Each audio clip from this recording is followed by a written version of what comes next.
Olá, queridos amigos da Novo Tempo, sejam todos bem-vindos ao programa Bíblia Fácil. A partir de agora, vamos passar uma hora juntos estudando um pouquinho mais a respeito do santuário.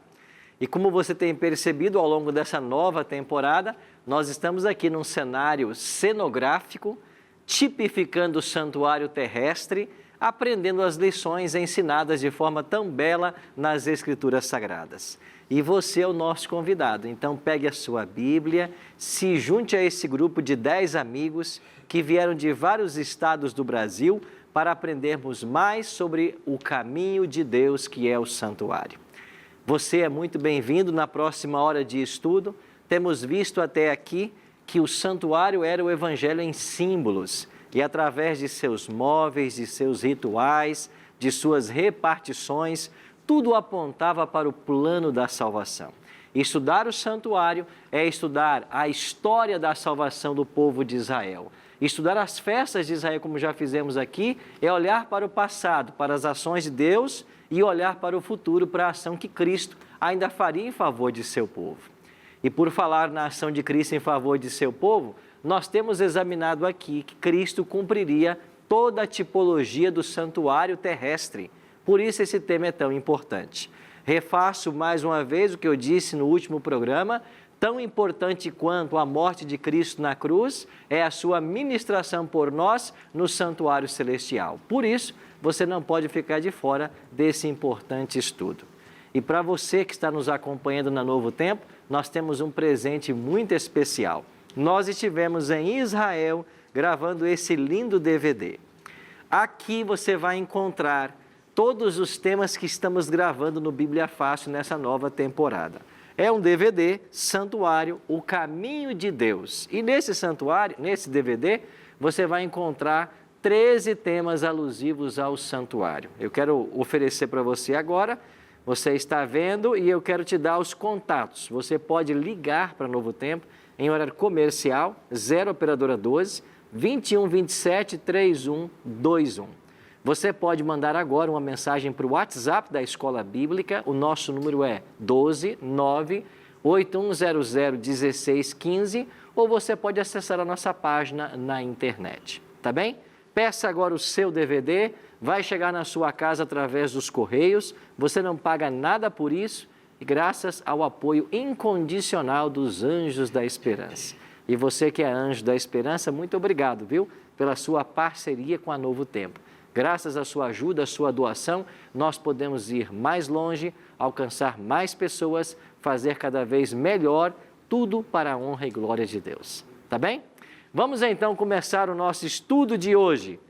Como eu já disse para vocês, estamos estudando sobre o santuário e a lição 9, a qual hoje vamos estudar, o fim do ministério de Cristo no santuário. Nós vamos fazer uma breve recapitulação daquilo que nós estudamos até aqui e hoje vamos entender como será o fim do ministério de Cristo no santuário. Por isso quero convidar você a nós orarmos agora, pedindo a bênção de Deus mais uma vez para o estudo da Bíblia. Pai querido, nos reunimos como amigos mais uma vez aqui nos estúdios da Novo Tempo e com milhares e milhares de famílias que estão agora nos acompanhando em suas casas, em seus escritórios, em hotéis, em qualquer parte desse mundo. Queremos nos conectar todos agora para estudarmos a Tua Palavra. Que o Teu bom e Santo Espírito seja o nosso professor mais uma vez e que nós possamos compreender a Tua vontade para a nossa vida. Oramos em nome de Jesus. Amém. Nós temos estudado até aqui o Salmo de Asaf, Salmo 77, 13. Já explicamos que a palavra santuário nesse salmo, bacodes, às vezes é traduzida em outras versões para o santidade, santo, mas a melhor tradução dela é santuário. Então Asaf escreveu: o teu caminho, ó Deus, está no santuário. Que Deus é tão grande como o nosso Deus? Nenhum. Nenhum Deus é tão grande, tão poderoso, porque Ele é o Rei dos Reis, Senhor dos Senhores e Criador dos céus e da terra. Agora, como disse Asaf, o santuário é o caminho de Deus. E tipologicamente ou figurativamente, Cristo caminha pelo santuário ao exercer seu ministério terrestre e celestial. Nós estivemos estudando aqui que quando Cristo se encarnou, ele veio para o acampamento de Israel. Ele estabeleceu aí a sua tenda. Nós lembramos do versículo de João 1, verso 14, né? O Verbo se fez carne e habitou, tabernaculou entre nós. Em algum momento, Jesus começaria a sua caminhada pelo santuário. E aos 30 anos, nós entendemos que, metaforicamente ou tipologicamente, Jesus entra pelo santuário, se dirige à pia para então ser batizado. Depois de batizado, 3 anos e meio, ele é levado até o altar de holocausto, simbolizado pelo Calvário. Ali ele morre. Em algum momento, Jesus deixaria então e entraria, deixaria o pátio e entraria para dentro do lugar santo, assim como faziam diariamente os sacerdotes lá em Israel. Nós entendemos de que essa caminhada, desde a ressurreição, da morte e ressurreição, até o primeiro compartimento do santuário, durou 50 dias, porque exatamente no dia de Pentecostes, Jesus foi entronizado, no ano 31 da história. E a partir da sua entronização, ele atuou como sacerdote até o dia em que, cumprindo a tipologia do santuário, ele deveria ir para o Santo dos Santos, como ia uma vez por ano o sumo sacerdote. E nós estudamos aqui a profecia das 2.300 tardes e manhãs, que apontavam justamente para o dia 22 de outubro de 1844, como sendo o dia em que Jesus deixa de ser sacerdote e passa a ser sumo sacerdote. Isso quer dizer de que exatamente há mais de 170 anos, Jesus está no Santíssimo do Santuário, realizando a obra sumo sacerdotal. Aprendemos então que a obra sumo sacerdotal de Jesus é uma obra de juízo. E o anjo de Apocalipse 14, 6 e 7 voa velozmente pelo meio do céu, e dizendo em grande voz: temei a Deus, dai-lhe glória, pois é chegada a hora do seu juízo. O juízo começou. Então, no dia 22 de outubro de 1844, Deus começou o julgamento da humanidade. Agora, hoje, dando sequência a esse tema, vamos entender por quanto tempo ocorrerá esse juízo e como vai terminar esse julgamento, quando então Cristo deixará o santuário celestial. Por isso, o tema de hoje, o fim do ministério de Cristo no santuário celestial. O fim de uma das fases do juízo. Por quê? Porque nós vamos aprender hoje que o juízo de Deus, ele é dividido em 3 fases. Nós chamamos a primeira fase de pré-advento, a segunda fase de juízo comprobatório e a terceira fase de juízo executivo. A segunda fase e a terceira nós vamos estudar um pouco mais à frente, nas próximas semanas. Mas hoje nós vamos nos concentrar na primeira fase do juízo, chamada pré-advento. Agora, por que ela recebe esse nome? Porque é um juízo que tem que acontecer antes do advento. Advento quer dizer a volta de Jesus. Então, antes do advento, antes da vinda de Jesus, nós precisamos que o juízo seja concluído. Porque é nesse juízo, nesta fase, que os casos são decididos para a salvação ou para a perdição. E depois vamos descobrir que a segunda e a terceira fase do juízo de Deus, elas não se aplicam a definir quem será salvo e perdido, mas apenas a uma explicação dos fatos, o porquê da perdição e, finalmente, a aplicação da sentença. Então, é na primeira fase que todos os casos devem ser decididos para a salvação ou para a perdição. Então, hoje vamos compreender melhor a respeito do juízo pré-advento. Aonde encontramos na Bíblia alusão a esse juízo? É aqui, no livro do profeta Daniel, no capítulo 7, versos 9 e 10. Você pode nos acompanhar em casa na sua Bíblia também. Daniel, capítulo 7, versos 9 e 10. Assim escreveu o profeta: continuei olhando, até que foram postos uns tronos, e o ancião de dias se assentou. Sua veste era branca como a neve, e os cabelos da cabeça como a pura lã. O seu trono eram chamas de fogo, e as suas rodas eram fogo ardente. Um rio de fogo manava e saía diante dele. Milhares de milhares o serviam, e miríades de miríades estavam diante dele. Assentou-se o tribunal, e se abriram os livros. Você viu aqui a expressão? Assentou-se o tribunal e se abriram os livros. A que evento da história o profeta Daniel está fazendo alusão? Ele está se referindo exatamente ao momento em que Jesus chega no Santíssimo do Santuário para atuar como sumo sacerdote. Estão lembrados de que lá em Israel, no antítipo dia da expiação, que era no 10º dia do 7º mês, o sumo sacerdote vinha até o santuário para efetuar esse juízo? Agora Cristo, como sumo sacerdote, ele apresenta-se no segundo compartimento do santuário para começar esse juízo. Por isso Daniel é claro em dizer que assentou-se o tribunal e abriram-se os livros. Que livros são estes? Livros de registro. Olha o que disse Jesus Cristo em Mateus 12, 36 e 37.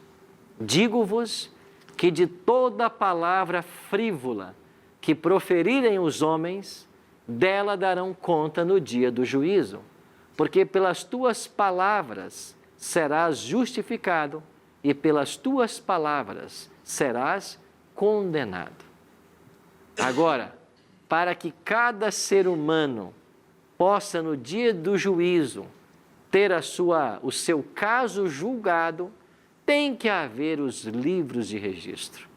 Então, há livros de registros no céu. A Bíblia chama de livros.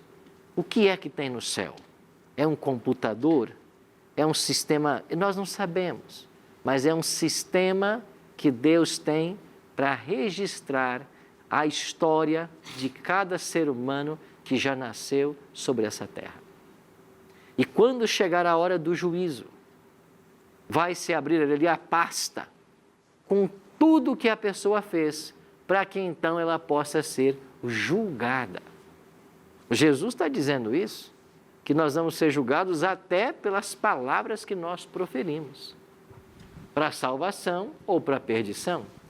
Eu li esse texto com vocês na semana passada, mas quero relê-lo. O homem mais sábio do mundo disse: de tudo o que se tem ouvido, a suma é: teme a Deus e guarda os seus mandamentos, porque isto é o dever de todo homem, porque Deus há de trazer a juízo todas as obras, até as que estão escondidas, quer sejam boas, quer sejam más. Então a lei de Deus será a norma do juízo. Márcio? Pastor, veja bem a questão do julgamento. Esse julgamento se refere a que período da sua vida? Por exemplo, a partir do momento que o homem se converte e passa pelas águas, ali começa uma nova vida. Ok. Esse julgamento refere-se a esse novo tempo, porque como humano, a gente sempre continua a pecar. Por mais que você não queira, mas como diz João, não pequeis, mas se pecar, existe um advogado. Portanto, esse julgamento, ele refere-se à vida toda, uma vez que você se converteu, se batizou, começa uma nova vida. Ali foi depositado seus pecados. Né? Eu queria entender esse ciclo. Ok. Que ciclo se refere a esse julgamento? Tá bem. A gente entende que o ciclo é o ciclo da vida. Porque se eu pensar assim, não, a pessoa só vai ser julgada os atos que ele cometeu após a conversão. E aquele que não se converteu? Como ele vai ser julgado? Porque Paulo, nós lemos aqui em 1 Coríntios, né? Todos nós vamos comparecer perante o tribunal de Cristo. Paulo não está falando apenas dos crentes, ele está falando de todo ser humano. E a Bíblia é clara em ensinar, né? O livro de Atos, né, diz que Deus estabeleceu um dia em que há de trazer o juízo sobre toda a terra. Então todos serão julgados. Até porque tem pessoas que nunca vão se converter. Ela também precisa passar por um juízo. Agora, eu também concordo com você que no juízo de Deus tem que haver uma diferença entre o período anterior à conversão. E como que a gente consegue entender isso? É simples, o apóstolo Paulo nos ajuda. O apóstolo Paulo, em suas cartas, ele usou duas palavras gregas que são interessantes. É a palavra áfesis e a palavra páresis. E ele aplica essas duas palavras ao perdão divino. Então, tem hora que Deus perdoa e ele usa a palavra áfesis. Tem hora que ele usa a palavra páresis. Qual é a diferença das palavras? Em algum momento Deus perdoa, porque a pessoa se arrependeu do seu ato. Em algum momento Deus perdoa, porque Deus ignora o pecado da pessoa. E quando é que Deus ignora o seu pecado? Quando você o cometeu por ignorância. Você está lembrado que lá em Israel havia até um animal que era oferecido pelos pecados por ignorância? Então, o que é pecado por ignorância? É quando você comete um erro e não sabia que era errado. Então, a esse pecado Deus ignora. Você não sabia. Agora, quando você peca sabendo, aí você precisa de perdão. Aí é outro termo usado por Paulo. Isso é importante entender, porque pode ser... Vamos pegar um exemplo simples. A Bíblia diz que roubar é pecado, mas a pessoa nunca aprendeu. Vamos supor que ela viveu numa cultura onde isso nunca foi ensinado e ela roubou.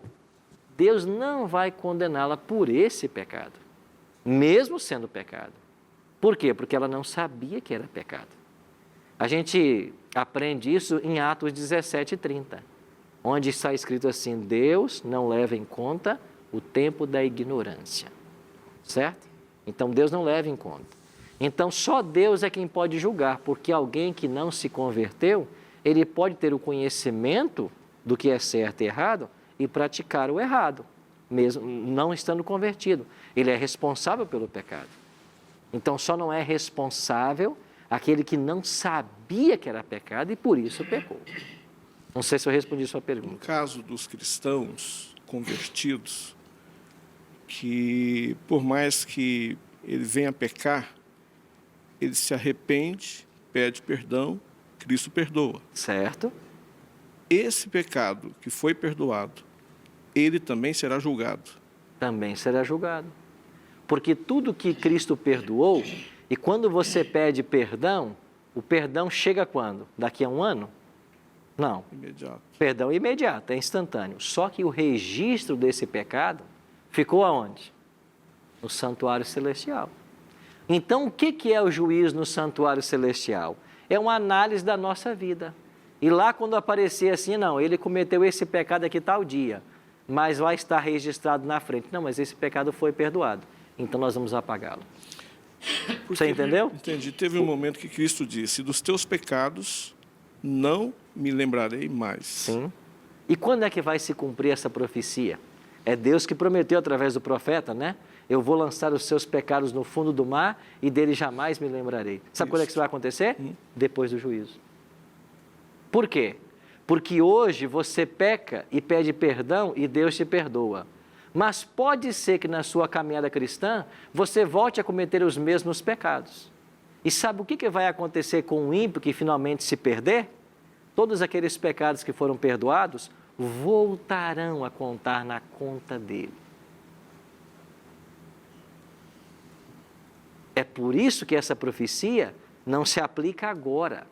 Ela se aplica pós-juízo, quando os registros forem apagados. Aí sim, jamais lembrarei deles, porque o registro foi apagado. Enquanto o registro do pecado não for apagado, e esse registro está no santuário, por isso a obra do juízo, o pecado pode voltar à tona. Você lembra quando Jesus falou assim? Quando um demônio deixa uma pessoa e a pessoa não coloca Cristo no coração, o demônio volta e ele traz mais 7 com ele, e o caso da pessoa fica pior do que era. Esse é o reincidente no pecado. Doutora Cristiane? Pastor, dentro do juízo que vai acontecer no santuário, Que está que está acontecendo no santuário, porque Deus é onipresente, onisciente e onipotente. Nós temos o livre-arbítrio. Uhum. Por isso que não somos marionetes. Mas eu posso afirmar que mesmo com o meu livre-arbítrio, Deus sabe que eu vou tropeçar. Sabe. Então, o julgamento, o juízo, vem para que eu possa, ainda em última instância, antes de Jesus sair, pedir perdão pelos meus pecados e Jesus Cristo interceder por mim. Ou seja, eu tenho até o último sopro de... Você tem um tempo de graça que pode ser limitado por alguns eventos. Exemplo, o último sopro é um limite. Você morreu salvo ou morreu perdido.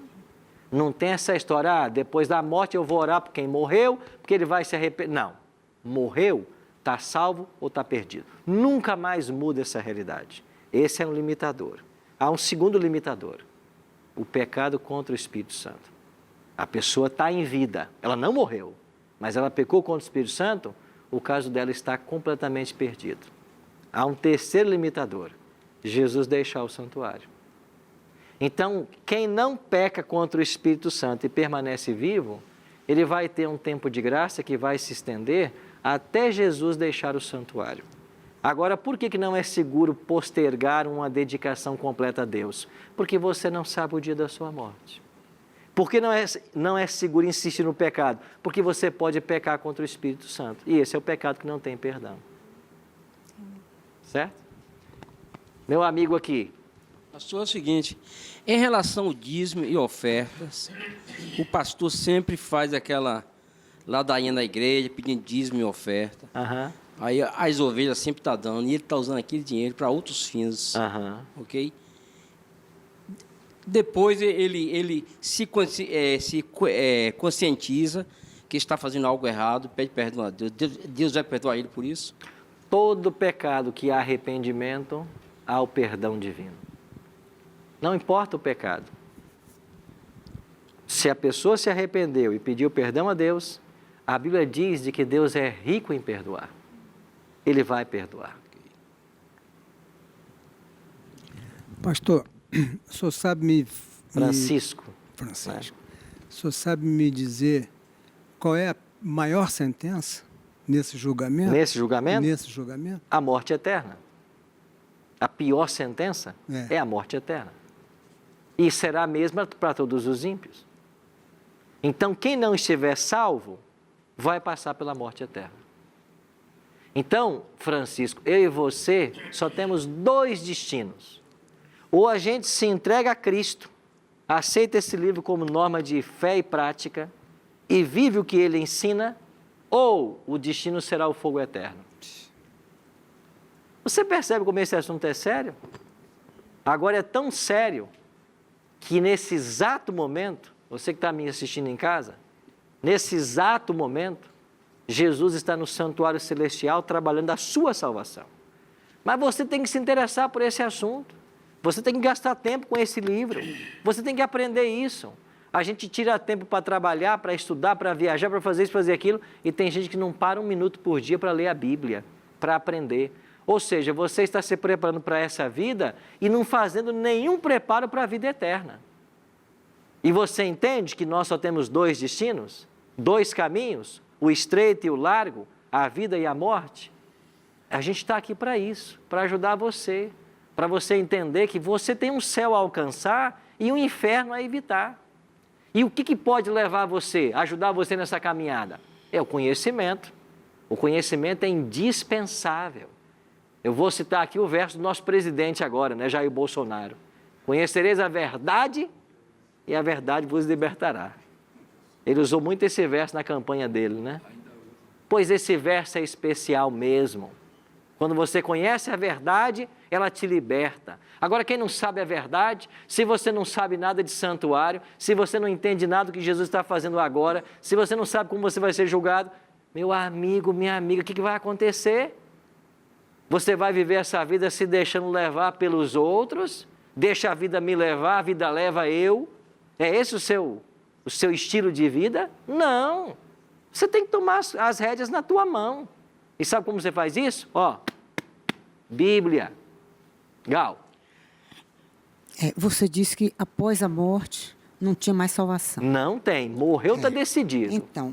E por falar nisso, morto não pode fazer nada. Se ninguém levar nem para o cemitério, ele vai, né, Gal? Aí eu pergunto, ele fica aí, onde morreu. Quem morreu sem conhecer Jesus está perdido para sempre? A palavra de Deus é clara em dizer, em Atos 17:30, eu mencionei há pouco. Deus não leva em conta o tempo da ignorância.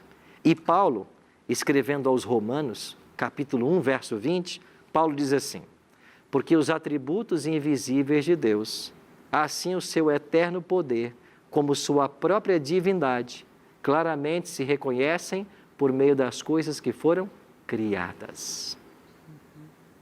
Pode ser que uma pessoa habitando lá no interior de uma mata, isolado da civilização, nunca teve uma Bíblia, mas a natureza revela quem é Deus, de acordo com Romanos 1:20. Então, todo ser humano, ele receberá algum tipo de luz. E essa luz, esse conhecimento, ele tem 3 fontes. Ele pode vir da Bíblia, ele pode vir da natureza, ou ele pode vir das impressões do Espírito Santo na mente da pessoa. Porque o Espírito também ensina. Então, é por essa luz que todo ser humano será julgado. É por isso que há uma profecia no Antigo Testamento, onde é dito assim: que feridas são essas em tuas mãos? Que feridas são essas em teus pés? Sabe o que se aplica a isso aí? Pessoas que chegarão salvas no céu e não conhecem a história de Cristo. Mas elas tiveram uma revelação de Deus, do seu caráter, ou através da natureza, ou através das impressões do Espírito Santo, e é com base nessa revelação que elas serão julgadas. Agora, Deus nunca vai cometer injustiça. Podemos ficar tranquilos com relação a isso. Nós vamos para o intervalo. Quando voltarmos, temos aqui algumas perguntas a serem respondidas. Não saia daí.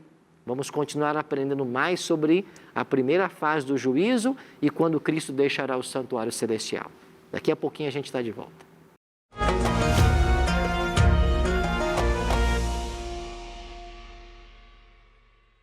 Eu não sabia que ia ser tão profundo. Só de aceitar o convite, para mim, já foi um desafio. Aqui, assim, foi revelador e libertador. Ao mesmo tempo em que você constrói, eu, no meu caso, né? Estou construindo uma nova realidade. Uma realidade que eu desconhecia. Eu sempre fui uma pessoa extremamente racional e sempre acreditei que Deus seria a última pessoa que eu deveria incomodar. Tudo na minha vida veio através dele, mas eu nunca imaginei que ele fosse o centro de todas as minhas decisões e que Jesus seria o meu intercessor. Então você sai de uma posição e assume uma posição muito mais humilde. E eu que estou acostumada a tomar decisões todos os dias, ter o hábito de tomar as decisões colocando Jesus como intercessor e iluminador desse meu dia a dia. É uma nova vida, assim. O que eu posso dizer é que eu acho que Deus faz assim, Jesus Cristo, o Espírito Santo. Então meu barco eu estava jogando a rede sempre do mesmo lado. E aí um dia, que eu acho que foi o dia do convite, ou o dia que eu conheci a minha amiga que me levou até o local onde eu recebi o convite, e disse assim: jogue a rede do outro lado, está na hora de você caminhar trilhar outro caminho. O mais tranquilizador para o meu ser é saber que eu posso confessar os meus pecados, os conscientes e os não conscientes, a Jesus, para que Ele possa interceder. E isso dá um alívio, né? Porque o peso é grande E os pecados conscientes, eles são terríveis. Eu só tenho a agradecer a oportunidade de estar mudando o curso do Jogar Rede.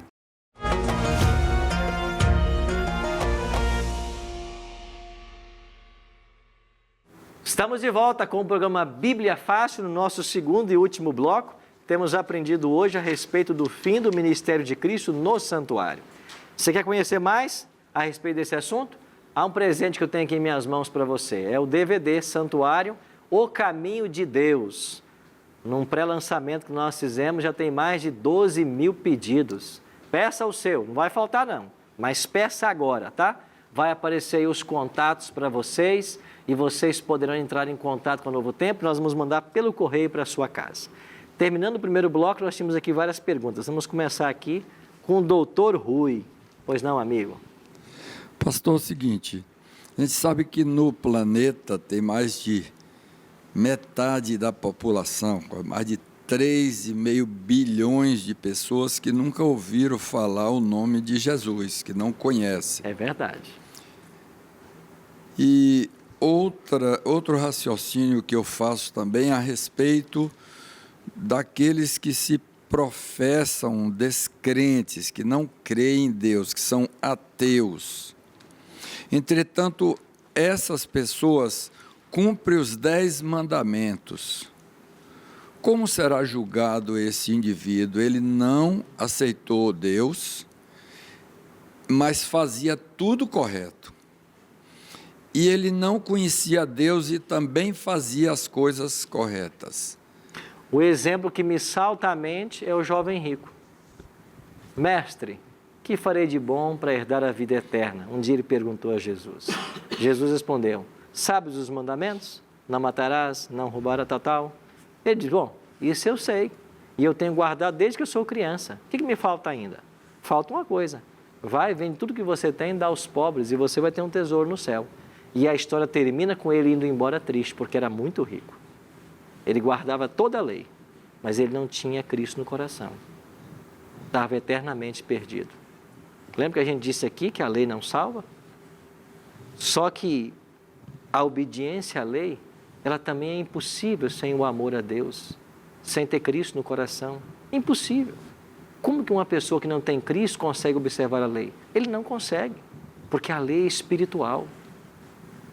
Então você honrar pai e mãe é muito mais do que não xingar teu pai, não bater, é muito mais que isso. Envolve respeito, envolve amor. E isso só consegue quem tem Cristo no coração. Então, é essencial que a pessoa tenha essa reverência por Deus. Se não pelo nome de Cristo, por Deus. Então, o Espírito trabalha no coração de todos. E ele começa o trabalho quando alguém nasce. Não é quando alguém está na vida adulta. Desde o nosso nascimento, o Espírito tem trabalhado conosco. Para quê? Para nos levar para perto da verdade, para perto de Deus, para perto do plano da salvação. Ok? Márcia? A Bíblia é muito clara quanto à questão do batismo. Uhum. Né? E muitas pessoas possivelmente não terão oportunidade. Algumas têm e outras não terão. Né? O caso do ladrão da cruz, por exemplo. Né? Que não teve a oportunidade. Que não teve a oportunidade de batizar. Logicamente é o mesmo caso da ignorância. Né? Eu acho que Deus vai relevar isso aí porque ele não houve oportunidade. Exatamente. Então, nesse caso, aqueles que se converterem quase que na iminência da volta de Jesus, eles não terão oportunidade. Se não tiverem, Deus vai levar isso em conta. Se tiverem, Deus também vai levar isso em conta. Então, só Deus pode julgar se eu tenho ou não a oportunidade. Porque se eu tenho conhecimento e se há condição, eu tenho que passar pelo batismo. Agora, se não há oportunidade, que é um caso clássico do exemplo do ladrão na cruz, Deus vai levar isso em conta e não vai cobrar aquilo que não houve condição de ser feito. Uma outra questão, entendi perfeitamente agora. Uma outra questão que eu acredito que muitos telespectadores estão perguntando nesse momento, a questão do fogo eterno. Ok. O inferno. como que é o inferno. Que inferno é esse? Aonde ele está? Como será? Quando eu era criança, eu cresci ouvindo o lamaçal de fogo ardente, fornalha, né? Fogo eterno. Então você começa a imaginar que realmente é um fogo que você vai ficar lá se queimando a vida toda. Ok. Mas que na verdade não é. Não é. Eu queria que o senhor explicasse sobre isso. Sim, nós vamos ter uma lição quando falarmos do juízo final, que é a próxima lição, e vamos entender o que é esse fogo eterno que vai destruir os ímpios, Satanás e os anjos maus. Mas por hoje eu posso adiantar que o fogo é eterno não na duração, mas nas suas consequências. Não existe um espaço físico onde o fogo está ardendo, queimando ninguém, nem existirá. O que existirá é o fogo que Deus vai mandar do céu para destruir Satanás, os seus anjos e os ímpios, que estarão neste planeta. E esse mesmo fogo que destrói o mal vai purificar a terra e ela voltará a ser tão bela quanto era o Jardim do Éden. Isso é o que está em Apocalipse 20, versos 7 a 9.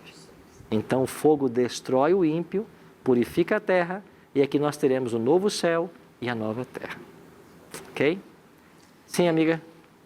Pastor, dentro desse contexto que o Márcio falou, nessa passagem, se eu não me engano, ela fala de de um requisito do inferno, onde o seu bicho não morre.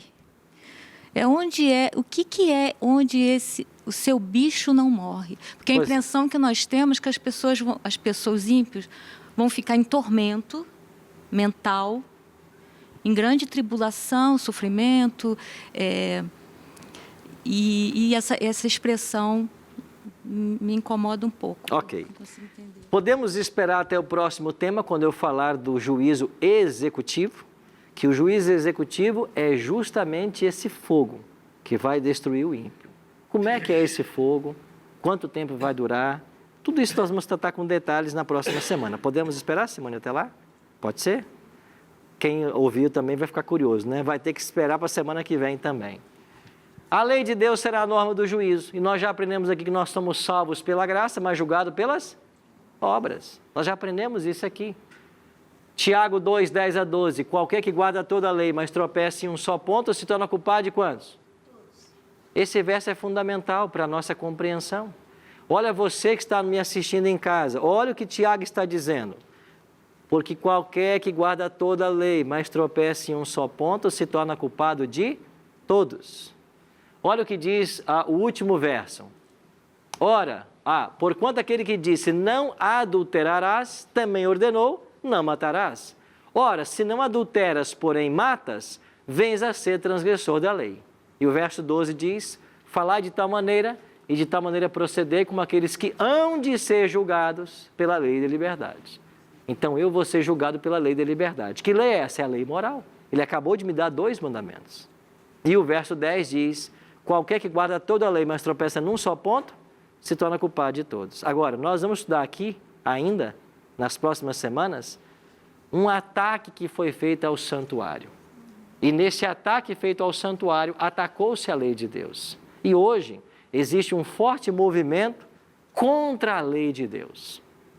Vamos ver isso nas próximas semanas. Os 10 mandamentos estão debaixo de um forte ataque. E eles estão tentando mudar a lei de Deus, em pelo menos 3 tentativas. Vamos estudar isso mais à frente. Por ora, eu queria que você pensasse no seguinte, estamos na primeira fase do juízo. É nesta fase que todo o caso será decidido para a salvação ou perdição. Ela começou no dia 22 de outubro de 1844. Quando vai terminar? Aqui está a interrogação. Quando é que vai terminar essa fase e Jesus deixará o santuário celestial? Vamos ler alguns textos? Apocalipse 22, 11. Continue o injusto fazendo injustiça. Continue o imundo ainda sendo imundo. O justo continue na prática da justiça. E o santo continue a santificar-se. O que é que o Apocalipse está dizendo? Terminou a expiação de Cristo. Ele deixou o santuário celestial. Quem está salvo, está salvo. Quem está perdido, está perdido. Continue, cada um fazendo o que vinha fazendo até aqui. Esse versículo de Apocalipse 22, 11, nós chamamos do verso do fechamento da porta da graça. Essa expressão não é bíblica, mas o conceito é. Lembra você da parábola das 10 virgens, por exemplo? O noivo tardou. 5 delas tinham azeite, 5 não tinham. E elas foram comprar o azeite. Quando as 5 nécias voltaram, a porta estava fechada. Então, o conceito de fechamento da porta da graça explica que haverá um momento em que a graça não mais atuará. Por que não? Porque Jesus deixou o santuário. E quer ver o que acontece nesse tempo? Olha o que diz o profeta Daniel. Nesse tempo se levantará Miguel. Estão vendo que no capítulo 7 Cristo se assentou no tribunal? No capítulo 12 ele se levanta. Por que ele está se levantando? Porque acabou o juízo. Nesse tempo se levantará Miguel, o grande príncipe, o defensor dos filhos do teu povo, e haverá o quê? Um tempo de angústia, qual nunca houve, desde que a nação até aquele tempo. Mas naquele tempo será salvo o teu povo, todo aquele que for achado inscrito no livro. Que livro é esse? O livro da vida. Então, quando Jesus deixar o santuário, haverá um tempo de angústia. A Bíblia chama esse tempo de angústia de Jacó. Em Jeremias 30, nós lemos: assim diz o Senhor, ouvimos uma voz de tremor e de temor e não de paz. Perguntai, pois, e vede, se acaso um homem tem dores de parto. Porque, pois, vejo a cada homem com as mãos na cintura como que está dando à luz. E por que se tornam pálidos todos os rostos? Ah, que grande é aquele dia, e não há outro semelhante. É tempo de angústia para Jacó. Ele, porém, se livra dela. O tempo de prova nos dias finais é comparado ao tempo de angústia que Jacó viveu lá em Gênesis capítulo 30. Você conhece a história, não vou entrar em detalhes. Esaú vinha marchando contra ele para tirar-lhe a vida. E o que diz então? Qual é o paralelo que nós estabelecemos? Jacó foi ameaçado de morte por Esaú. Nós também seremos ameaçados de morte. Em Apocalipse 13, você tem ali 2 decretos contra o povo de Deus. E o segundo decreto e último é um decreto de morte. Vão tentar matar os filhos de Deus. Jacó se angustiou porque Esaú vinha marchando contra ele. Os ímpios marcharão contra os salvos. Satanás se esforçou para impor em Jacó o sentimento de culpa. Satanás fará o mesmo com os salvos. Vai tentar impor neles o sentimento de que o seu caso é sem esperança, ainda que eles já estejam salvos. Jacó havia se arrependido de seu pecado. E nesse tempo, os salvos também todos terão seus pecados já apagados do santuário, porque o juízo terminou, os registros foram apagados. E Jacó venceu não pela força física, mas pela entrega de si mesmo.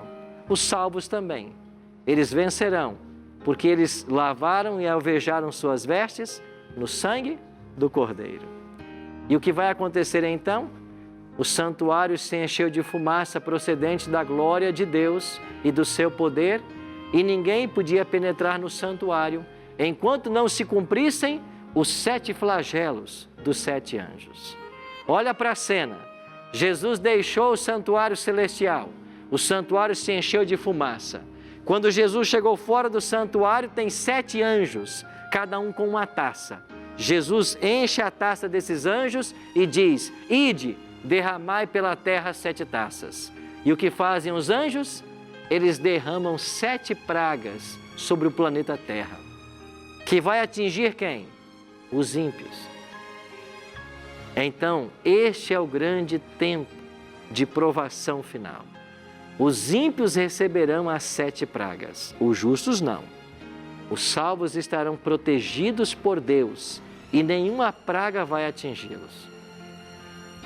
O que vem em seguida? o fim. Porque terminada as 7 pragas, Jesus aparecerá nos céus com poder e grande glória para buscar os salvos. Buscar aqueles que foram julgados, buscar aqueles que tiveram registro do pecado apagado nos céus. E haverá um grupo que estará vivo, salvo vivo.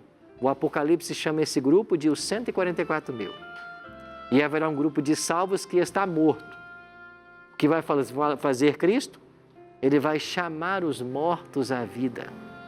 E todos os mortos ressuscitarão, os salvos, desde Adão até o último salvo que morreu.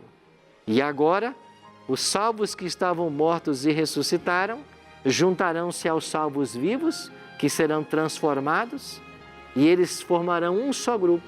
E eles vão agora ao encontro do Senhor nas nuvens, e para sempre estarão com o Senhor. É isso que vai acontecer quando Jesus deixar o santuário. Isso quer dizer que eu e você, nós só temos oportunidade de salvação enquanto Ele está lá. Nós vamos ter uma música agora.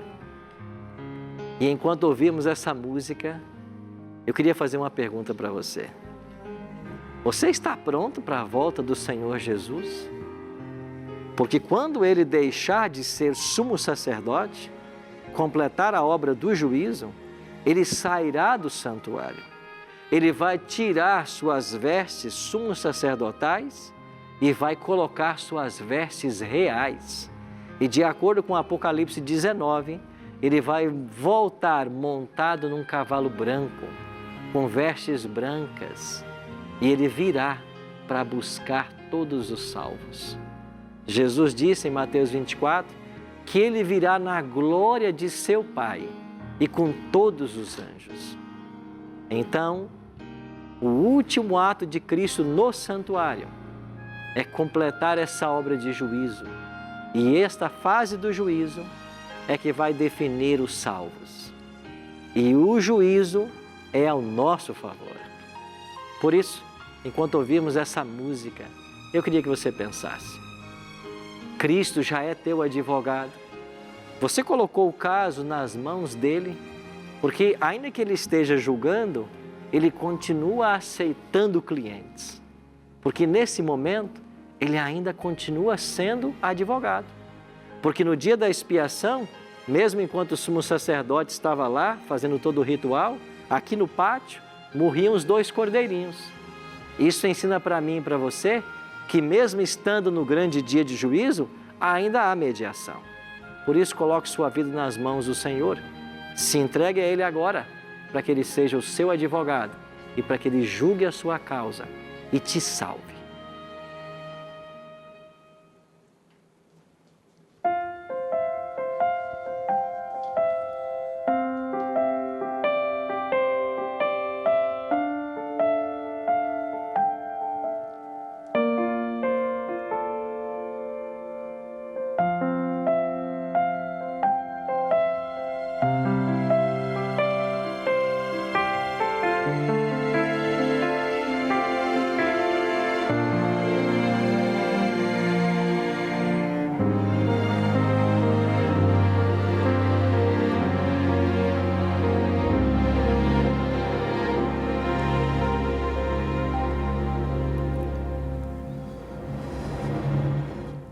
Sempre peço mais do que eu posso merecer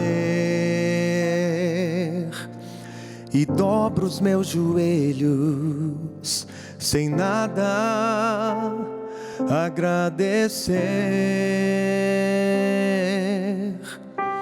Eu pensei ter fé, mas como egoísta sou, de olhar pros meus desejos sem a Deus recorrer. Se hoje peço paz, Deus me dá perdão. Se eu pedir amor, Deus me dá canção. Se Se hoje peço luz, Deus será meu farol. Se eu pedir calor, Deus será o meu sol.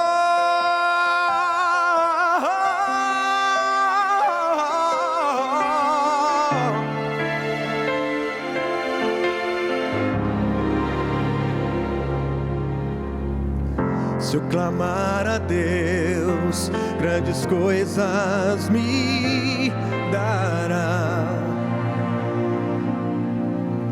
Responde minha prece e o mais proverá.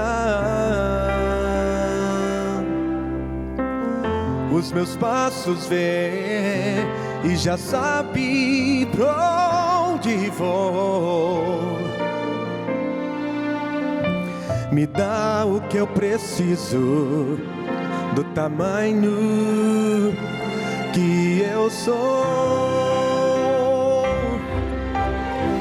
Se hoje peço paz, Deus me dá perdão. Se eu pedir amor, Deus me dá canção. Se hoje peço luz, Deus será meu farol. Se eu pedir calor, Deus será. Pois Deus é o amparo para quem precisa. É fonte de poder para tua vida restaurar.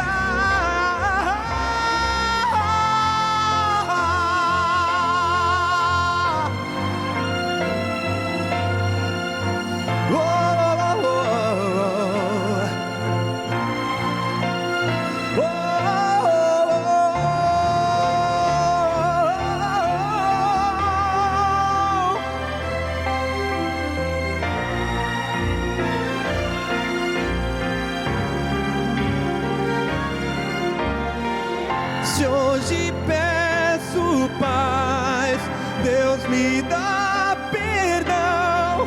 Se eu pedir amor, Deus me dá canção. Se hoje peço luz, Deus será meu farol. Se eu pedir calor, Deus será meu sol.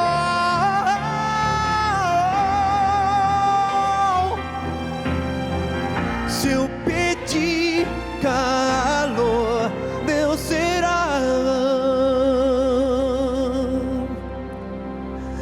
o meu sol.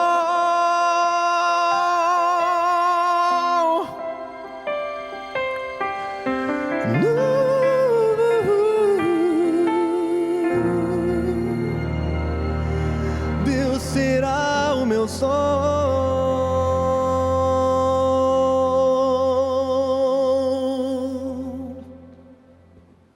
Amém. Obrigado, Alexandre. Você percebe como o tema do santuário é imprescindível para as nossas vidas? Que nesse exato momento o meu e o seu destino estão sendo decididos no santuário celestial. E lá nós temos um sumo sacerdote e advogado à disposição de todos nós. Por isso nós precisamos, enquanto há tempo, enquanto Ele está no santuário, colocar a nossa vida nas mãos dEle e pedir que nos ajude em cada passo da nossa caminhada. É por isso que nós estamos aqui, para estudar a Bíblia. Deixar que a Bíblia nos ensine, porque o conhecimento é fundamental. E quando eu conheço a palavra, eu posso tomar as decisões certas. E se eu não conhecer a palavra, eu poderei ser enganado por qualquer pessoa. Então eu e você, nós precisamos, pessoalmente, gastar tempo com o livro de Deus. Compreender cada vez mais esses assuntos e, sobretudo, tomar uma atitude em relação a eles. Eu queria orar por você hoje, para que nós pudéssemos buscar conhecer cada vez mais esse tema e fazer de Jesus o nosso único e todo suficiente Salvador. Vamos orar? Pai, entregamos mais uma vez nossa vida em Tuas mãos. Em breve o Senhor deixará o santuário celestial, mas quando isso acontecer, nós oramos para que os nossos registros de pecado tenham sido todos apagados, que nós tenhamos sido perdoados e aceitos pelo Pai, não porque há nada de bom em nós, mas por causa da Tua vida sem pecado. Queremos ser cobertos hoje pela Tua justiça e receber de Tuas mãos a salvação e a vida eterna. Tudo isso nós te pedimos em nome de Jesus. Amém. Muito obrigado por ter nos acompanhado no estudo de hoje. Semana que vem a gente se encontra para mais um tema sobre o santuário. Até lá!